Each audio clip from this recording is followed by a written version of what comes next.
reading from the first letter of John. No need, brothers, to be surprised if the world hates you. That we have passed from death to life, we know because we love the brothers. The man who does not love is among the living dead. Anyone who hates his brother is a murderer, and you know that eternal life abides in no murderer's heart. The way we came to understand love is that he laid down his life for us. We too must lay down our lives for our brothers. I ask you, how can God's love survive in a man who has enough of this world's goods, yet closes his heart to his brother when he sees him in need? Little children, let us love in deed and in truth, not merely talk about it. Verbum Domini.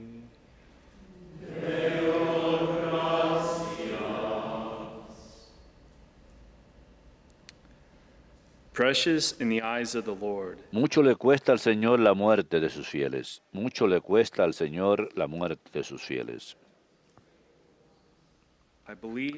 Tenía fe, aun cuando dije, qué desgraciado soy. Yo decía en mi apuro, los hombres son unos mentirosos. Mucho le cuesta al Señor la muerte de sus fieles. ¿Cómo pagaré al Señor todo el bien que me ha hecho? Alzaré la copa de la salvación, invocando su nombre. Mucho le cuesta al Señor la muerte de sus fieles. Señor, yo soy tu siervo, siervo tuyo, hijo de tu esclava. Rompiste mis cadenas. Te ofreceré un sacrificio de alabanza, invocando tu nombre, Señor.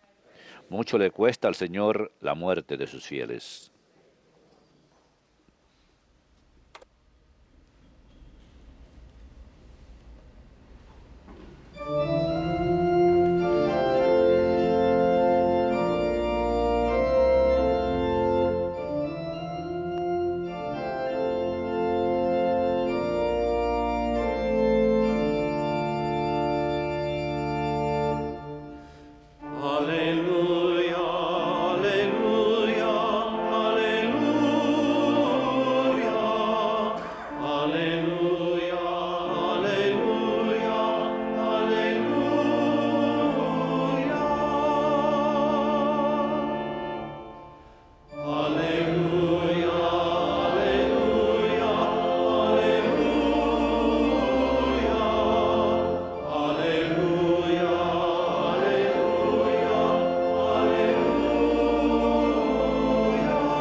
El que se aborrece a sí mismo en este mundo, se guardará para la vida eterna.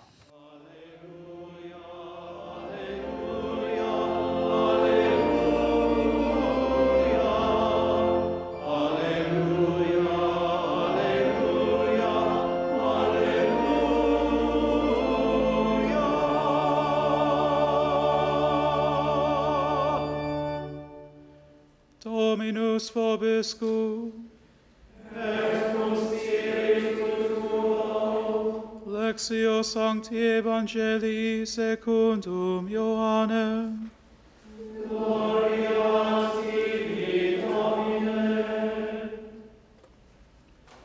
Jesus said to his disciples, En aquel tiempo dijo Jesús a sus discípulos, este es mi mandamiento, que se amen unos a otros como yo les he amado. Nadie tiene más amor que el que da la vida por sus amigos. Ustedes son mis amigos y hacen lo que yo les mando. Ya no los llamo siervos, porque el siervo no sabe lo que hace su señor. A ustedes los llamo amigos, porque todo lo que he oído a mi Padre se lo he dado a conocer. No son ustedes los que me han elegido, soy yo quien los he elegido, los he destinado para que vayan y den fruto, y su fruto dure. De modo que lo que pidan al Padre en mi nombre, se los dé. El mandamiento que le doy es este, que se amen unos a otros.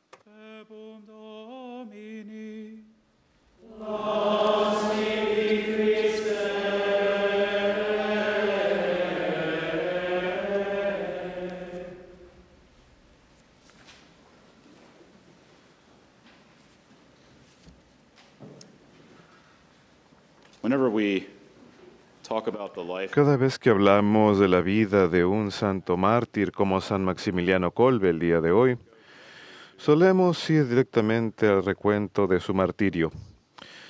Pero lo que es particularmente interesante del recuento de su martirio es la forma en que se entregan tan plenamente al Señor que casi parece sin esfuerzo. Y nos quedamos tan atentos a sus historias de sacrificio que parece que nos olvidamos de su pasado y cómo llegaron a ese punto. La mayoría de los mártires, por supuesto, no nacen listos para el martirio. A menudo se preparan para hacer ese sacrificio después de años de oración y de cultivar una relación íntima con nuestro Señor y la Santísima Virgen. Así que San Maximiliano Kolbe tenía una devoción enorme a la Santísima Virgen, gracias en gran parte a la devoción de sus padres. La vida de Maximiliano estuvo infundida con devoción a María, y esta devoción lo preparó para realizar el sacrificio final de su vida por los demás. Amar la misma forma que escuchamos en la lectura del Evangelio de hoy. No hay amor más grande que el dar la vida de uno por sus amigos. Así que antes de entrar a los franciscanos conventuales, él recibió el nombre de Raymond de nacimiento. Cuando Raymond era muy joven, debió haber estado lleno de energía, quizás ser algo inquieto, incluso al grado de poner a prueba la paciencia de su madre. En cierta ocasión su madre le dijo: Raymond, ¿qué será de ti? Y esta pregunta de su madre tuvo un impacto tan profundo en él que incluso hubo un cambio notable en su comportamiento. La pregunta de su madre lo inquietó profundamente. Como él tenía una devoción tan profunda a la Virgen, él acudió a María en la oración y le preguntó: Madre de Dios, ¿qué será de mí? Y en su compasión, María se le apareció y estaba sosteniendo dos coronas en sus manos, una corona blanca que simboliza la pureza y una roja que simboliza el martirio. Le preguntó si él aceptaría alguna de estas coronas y él contestó: escojo las dos. Más adelante, en 1910, él se puso la corona blanca de la pureza al ingresar a los franciscanos conventuales y al recibir el hábito y el nombre Maximiliano. Y 2 años después fue enviado a Roma a iniciar sus estudios de filosofía. Mientras estaba en Roma, vio la necesidad de fundar un movimiento en respuesta a los masones que estaban celebrando marchas en celebración de su segundo centenario. A este centenario él le puso los Caballeros de Inmaculada, o como también se les conoce, la Milicia Inmaculada.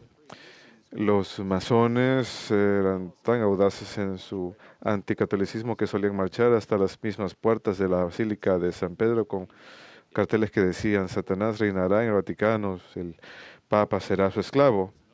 Al comienzo, Maximiliano, cuando vio esta demostración, se enfureció. Quería luchar de forma activa contra esto en su fervor juvenil.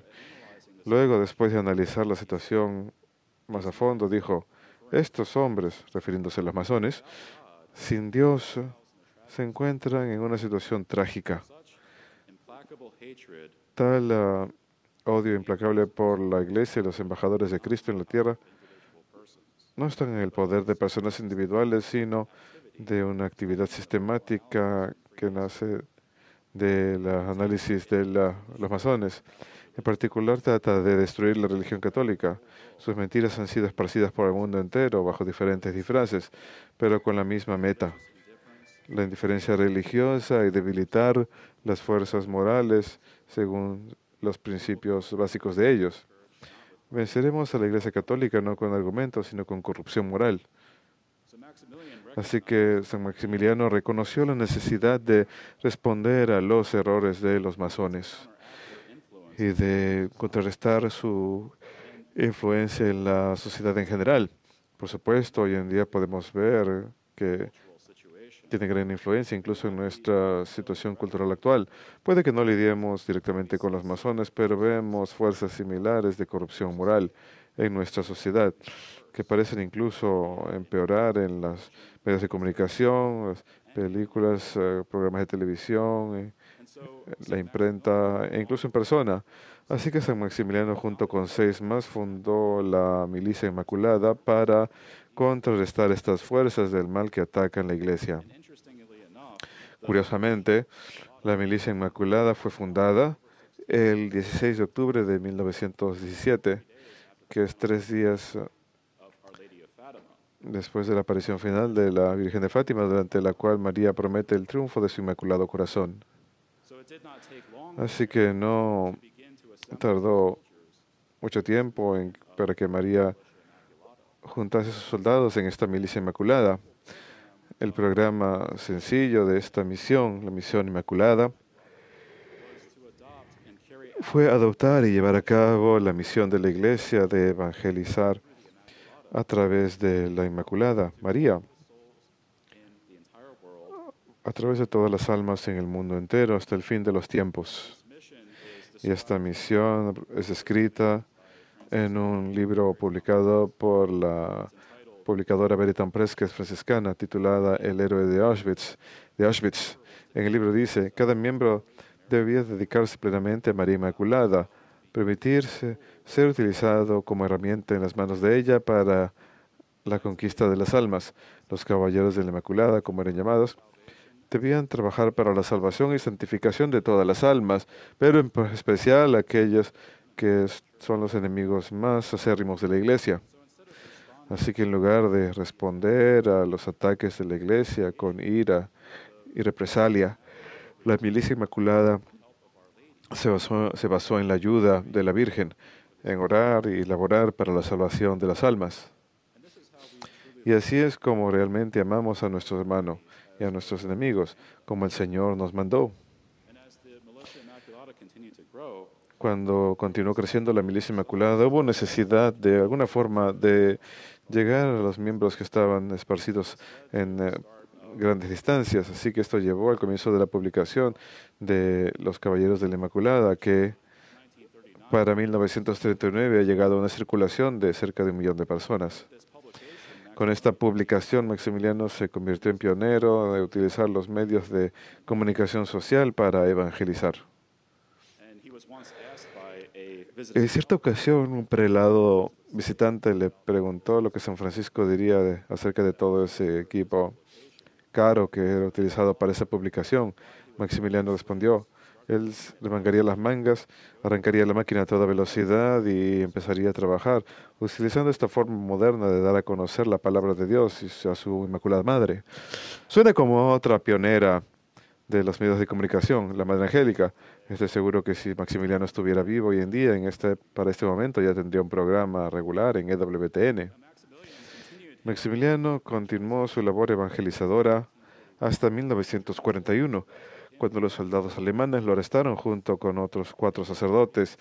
Él ya había estado sufriendo de ciertas condiciones de salud severas como la tuberculosis, y su sufrimiento se empeoró después de ser transferido a Auschwitz, donde recibió tareas físicas muy severas y era golpeado muy duramente por los soldados. Sin embargo, incluso en medio de tales condiciones tan terribles y maltrato, continuó su ministerio con quien pudiera, su ministerio sacerdotal con quien pudiera. Para finales de julio de 1941, San Maximiliano finalmente tuvo la oportunidad de ponerse la corona roja del martirio. Uno de los prisioneros en su cuadra de celdas huyó y los guardias escogieron 10 prisioneros para que sean ejecutados en lugar del escapado. Uno de los presos seleccionados gritó: mi pobre esposa, mis pobres hijos, ¿qué pasará con mi familia?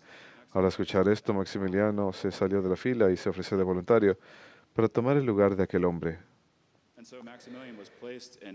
Maximiliano fue puesto en un búnker donde había de sufrir hambre junto con 10 compañeros. Y mientras estaba ahí con sus compañeros, solía rezar, en particular el rosario, y les trataba de consolar lo más posible.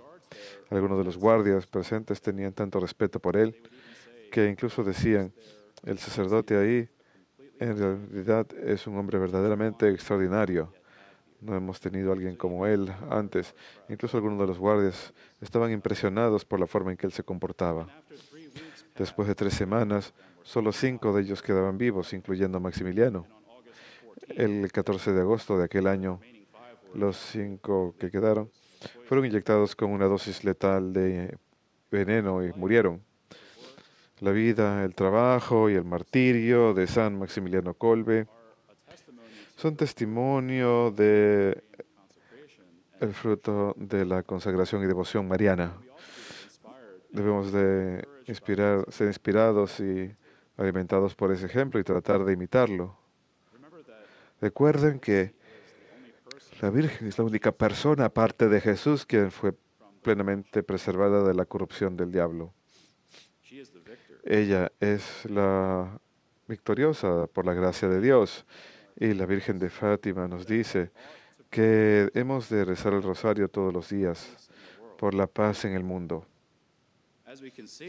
Como podemos ver en nuestro alrededor, el mundo sufre gran caos y corrupción por el pecado. Así que les animaría a que tomen las palabras de la Virgen en sus corazones y nunca permitan que pase un día sin rezar el rosario. También les insto a que si no lo han hecho ya, que hagan algún tipo de consagración a la Virgen. Y la consagración total, según San Luis María de Montfort, es la consagración más grande que tenemos. Recordemos que María siempre nos lleva a su Hijo, Jesús. El triunfo del Inmaculado Corazón debe ocurrir en cada uno de nuestros corazones antes de que pueda propagarse al resto del mundo. Nuestros corazones deben primero dar la espalda al pecado y al egoísmo y volverse hacia la Virgen y al Señor. Y al rezar el rosario y consagrarnos a la María son formas eficaces de cambiar nuestros corazones.